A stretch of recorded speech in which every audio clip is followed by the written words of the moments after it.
Without further ado, Nicky, could I ask you then to give the first speech?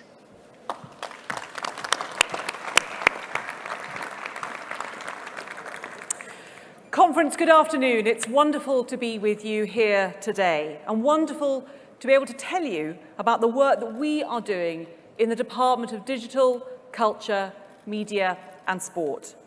Now, for some, this may seem a dizzying array of issues, from broadband to the arts, heritage to youth services.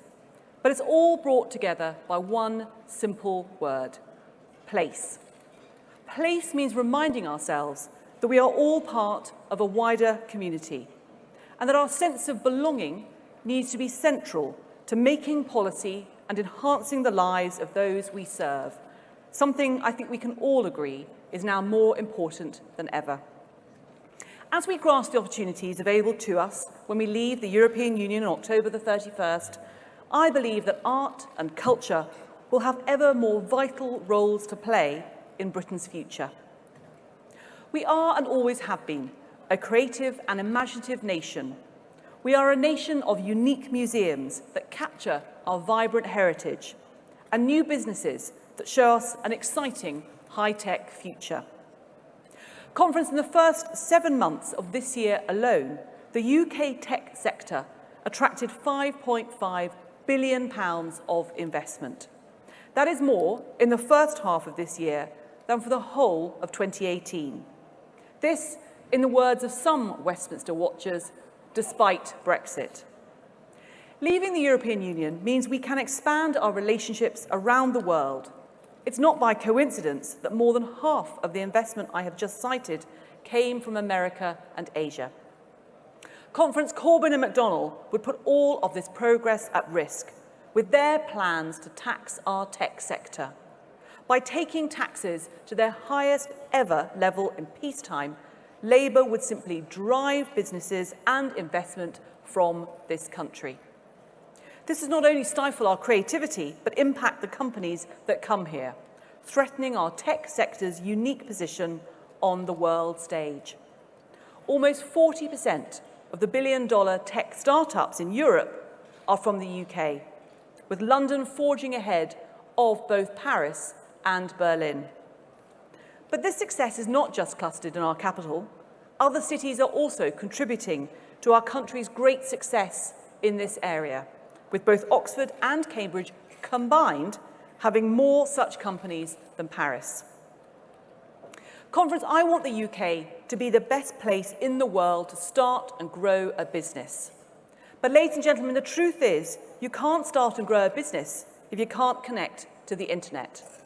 That is the reality facing people in communities across our United Kingdom today because of poor broadband services.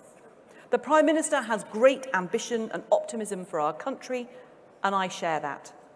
So we will dramatically speed up the rollout of fast, reliable and secure broadband and get gigabit speeds right across the United Kingdom much faster than our previous target. And you only need to remember the situation that we inherited in 2010 when we came in to clean up Labour's mess. It wasn't just the economy Labour had driven into the ground. We inherited a situation from the Labour Party whereby millions were left with appalling low levels of broadband access and only half of all UK premises having access to superfast broadband. Now we have turned the situation around.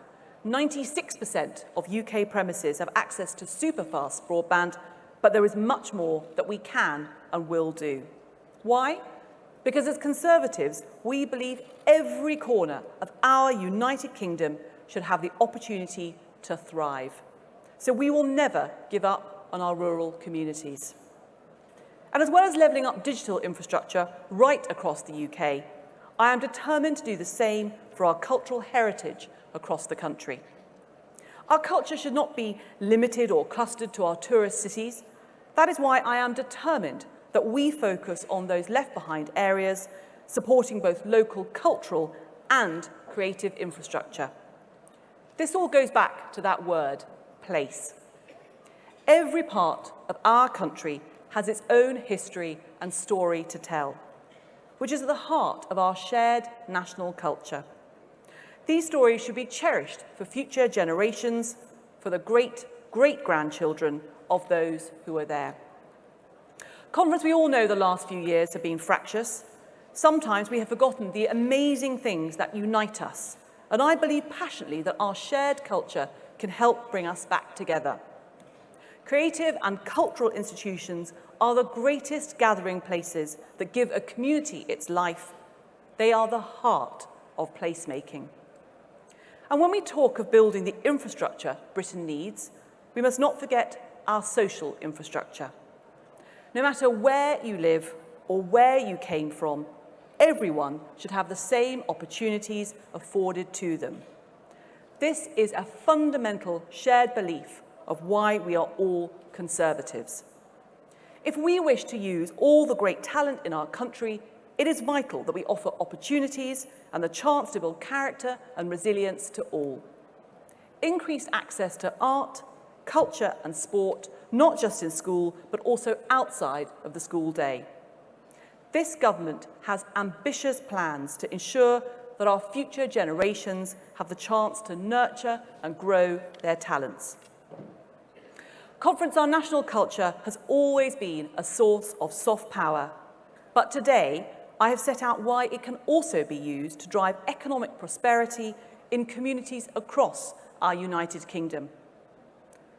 We should never put a limit on our ambition for this country.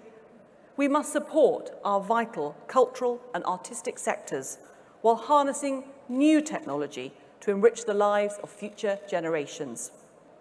These values that I have spoken about today are Conservative values. A sense of belonging, a stake in our society, opportunity for all to unleash talent across the board. As Conservatives, we will always fight for these values to unleash and harness the abilities of people in places across the country, because that is how we will truly become one nation. Thank you.